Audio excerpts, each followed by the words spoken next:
Jeremy Hunt is set to go to war over waste in woke Whitehall in his spring budget on Wednesday. Lots of W's there. Earlier on GB News, Jeremy Hunt told Camilla Tominey he wants to reform the public sector in a bid to improve the productivity. Let's have a look what he said.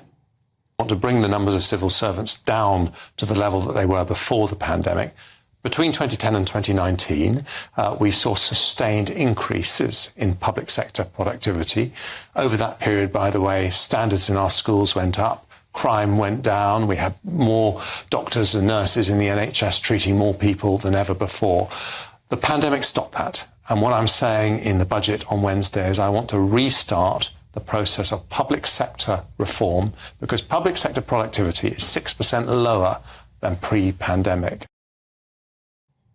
The Chancellor also played down the prospect of tax cuts, warning he'll only do so in a sustainable way.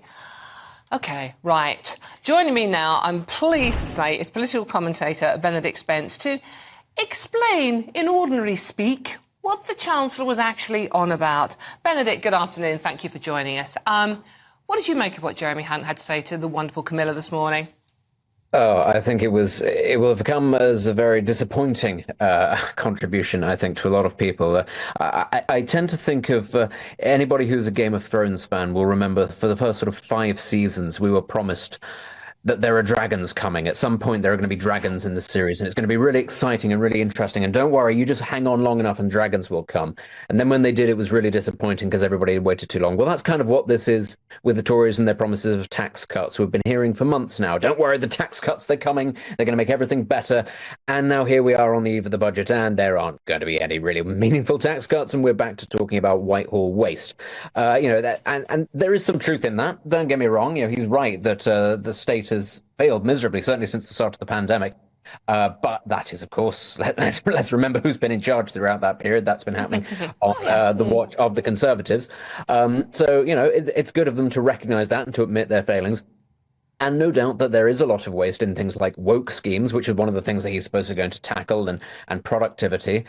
But it's come far too late. And this is not actually going to make any sort of real meaningful difference to people and their living situations. What people needed were tax cuts several years ago, if there were going to be tax cuts, and what they've had instead are tax rises repeatedly under this government, increasing the bloat, increasing the size of the state, whilst lowering the productivity of the state. I have no doubt that many of the things that Jeremy Hunt says he wants to achieve in terms of cutting down Whitehall waste and increasing productivity are achievable. But it would have been really helpful if they didn't wait until there was a matter of between 6 to 9 months before the general election. Frankly, I think it's come far too late in the day. Benedict, I mean, we did see the 2p cut in the autumn statement, didn't we, to National Insurance? That didn't do the Tories any favours, did it? It didn't make everyone go, whoopee-doo, let's go and vote Conservative. It didn't even register on the opinion polls. It didn't because people's taxes and the amount of money coming out of people's pay packages in inflation had already gone up so exponentially that, in fact, it literally made no difference to the average person. So to now hear, oh, well, they're sort of toying with maybe 1 to 2% of income tax, but that's probably not going to happen anyway. And then after all of this, you ask, well, why are these tax cuts not going to come anywhere? And they're told, well, there isn't enough budget headroom. Why? The Office for Budgetary Responsibility says so. Right. Who set up the Office for Budgetary Responsibility? The Conservative Party set that up in order to trap Labour when Labour tried to spend its way out of an economic gridlock the next time round, because they didn't anticipate being in power this long. They thought Labour were going to come back, and they thought this will be really clever and it'll show that we're really in control of spending. Oh, whoops. Now it's us that has let go of the purse strings. Everything's gone horribly wrong. And our own Office for Budgetary Responsibility says, no, chaps, you can't do this. You know what, Benedict? I think whoops just sums up today's politics. So I'm going to leave it there. Thank you very much. That's Benedict Spence, political commentator, explaining what Jeremy Hunt was talking about this morning very well there, I think. And we end on the word whoops. I don't need to say much more, do I? Sadly for you, I'm going to. I've also got my panel as well, joined by political consultant Emma Burnell and social policy analyst Rakib Hassan. Thank you so much for joining me on a lovely Sunday afternoon. Now, Jeremy Hunt, he's on 1, 2, 3, 4 Sunday papers. Cut tax or lose the grey vote. Chancellor in last-ditch fight to cut tax by 2p. Tax cuts will backfire. That's the Observer, by the way, just in case you were wondering. And Hunt goes to war on immoral Whitehall waste. Lots and lots of words. What does Rakib, I'm going to come to you first on this one. I'm at the stage where I don't believe a word anyone says anymore. What do you make of what you've heard Jeremy Hunt say today? And these front pages with so many, I'm going to do A, B and C, but not a lot of detail. Well, it seems like a lot of the focus is on trimming down on woke initiatives in the public sector. But to be honest, if we really want to shore up our national economy, we're going to need to do a lot more than that. Now, Dawn, I'm not sure actually this is the time where we should be talking about tax cuts, if truth be told. I think that politicians all too often, when it comes to election time, they promise voters all sorts. And I don't think that's actually responsible politics at all. I think it's overly short-termist. I think what we actually need, unfortunately, is a high tax and spend agenda to really sort out our social and economic systems. Look at our NHS, the waiting lists, astronomical. We have a totally dysfunctional asylum system. Our court system is bursting at the seams. And if we want to talk about reducing our hyper-dependence on immigration, which has skyrocketed legal immigration in recent times, then we need to invest in the skills and the training of our own British people. But that's not going to come cheap. So this war on immoral Whitehall waste. I mean, Emma, it's words. It's words that appeal to the red wall, this red wall who are after red meat, evidently. Lots of red going on. But, I mean, it's designed to appeal to them. We're going to cut through all the waste. How much money is it actually going to save and how helpful is it going to be? Well, not very much and not at all. The two simple answers. Look, there are lots and lots of schemes that are considered woke, some of which you could easily drop. They're more about sort of staffing initiatives, some of which are actually really important. So take the NHS, for example. If you're a black woman, you are 4 times more likely to die in childbirth than if you're a white woman. There is something going on there. It is not a woke agenda that we should look at that. There are other things in the NHS which I think you probably could scrap without it having an impact on patients. But ultimately, these tiny schemes, it's a nonsense. I'm reminded of, there's a scene in Father Ted. Do you remember the wonderful comedy Father Ted? They've got this ongoing situation where there's a bomb on a milk float. It's very funny, it's based on Speed. And their answer is, oh, should we do another mass? And this is what it feels like with the Tories. It's like, nothing's working. Oh, should we do another tax cut? Mm-hmm.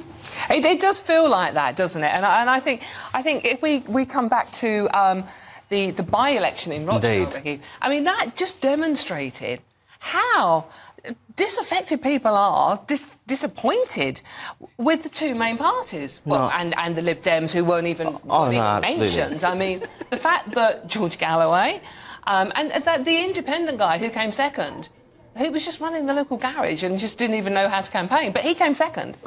Labour, and it doesn't matter what front page, it doesn't matter what Jeremy Hunt says now about woke waste in Whitehall, using it all the W words he possibly can. They're doomed, aren't they? No, absolutely. And I think that the response of some politicians in the political establishment was quite disappointing to the Rochdale by-election. I think you had the Prime Minister, for example, labelling the outcome as horrifying. I don't think that's the best way to engage with various forms of political disaffection, institutional distrust in communities which I consider to be very left out.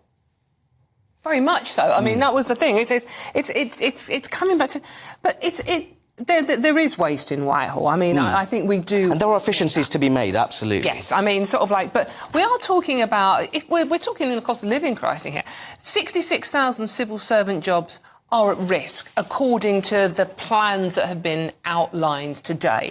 And, we do employ more civil servants than we did before the pandemic. That is taken as read. But you think, right, OK, well, these are people we're talking about who are going to lose their jobs. So they're not just numbers. They're not just a woke thing that needs to be sorted out. They are people with families who will be struggling to pay their bills as well.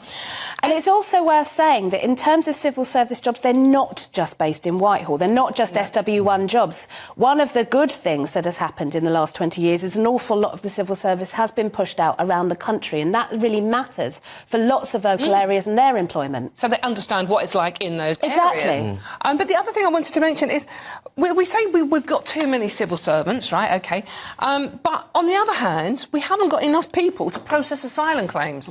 No, absolutely. So what's going on here? They both can't be right, surely. No, I mean, and I think that we can look at the ways we can reform systems. I think Jeremy Hunt, for example, is talking about how he can create efficiencies in a variety of systems, introducing more things to video calls, for example, especially when it comes to criminal investigations. But the thing is, you can't take shortcuts either. If actually you find better quality of evidence in terms of taking witness statements, and that actually needs to be done in person, those shortcuts can be quite counterproductive.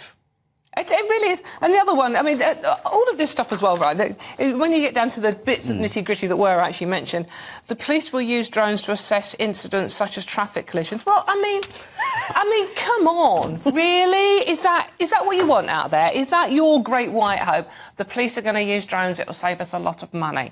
I mean, whoops. I mean, that's going to be the Also, theme haven't of we this. been going on and on about the need for visible community policing?